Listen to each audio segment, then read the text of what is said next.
Viewer discretion advised. If you are under 18, please be mindful when watching this video. This content is intended for educational purposes only. If you're living in Korea or watching Korean content, you might be getting deeply insulted right to your face without even realizing it. I'm a former TV journalist, and today I'm breaking down the most offensive Korean slurs you will hear on the streets, in dramas, and online. You shouldn't repeat these, but for your own safety, you absolutely need to recognize them. Especially the last three on this list, which are actively causing massive cultural and gender wars in Korea right now. Let's start with the ones you will hear in K-dramas. 족밥. This one is incredibly aggressive. It's what someone calls you when they think you are a complete pushover, a weakling, or a total loser. Ironically, 밥 means rice, Korea's beloved staple food. But here, it means you are as insignificant as a tiny crumb easily thrown away. 찐따. Don't confuse this with just being a loner. This translates to a social outcast, but it carries a heavy tone of ridicule and humiliation. 양아치. If someone cuts you in line, scams you, or acts completely lawless, they are a 양아치. It originally described street-level petty criminals, but today it's the ultimate insult for a lowlife with zero morals or manners. And the simplest, most devastating one, 쓰레기. Literally, it means trash. In English, you might criticize what someone did. In Korean, when you call someone 쓰레기, you are labeling exactly who they are at their core. Now, what do people say when they want to disrespect authority? 짭새.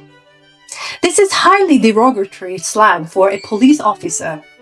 It's pure anti-authority street language used to express deep hostility toward law enforcement. Moving into national and race. And this is where things get incredibly sensitive. 짱깨. This is highly offensive, discriminatory slur targeting Chinese people. It originated decades ago from a stereotype of Chinese restaurant workers, but today it's a pure hate speech. Yankee. Derived from the American word Yankee during the Korean War, this is used to stereotype Westerners, especially Americans, as loud, arrogant, or ignorant. Then there's a word that confused a lot of foreigners. 흑형. Literally, it translates to black older brother.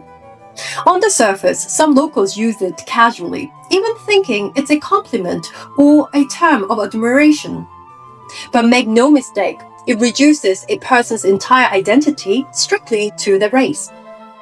Depending on who you ask, it is widely considered highly insensitive and racist. But the most toxic slurs in Korea right now aren't aimed at foreigners. They are being used by Koreans against other Koreans in an ongoing internet war. If you look at Korean comment sections today, you will see these three everywhere. 김치녀.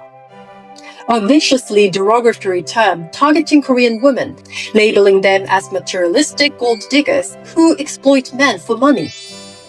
And the weapons used in the current online gender war, 한남 and 한녀.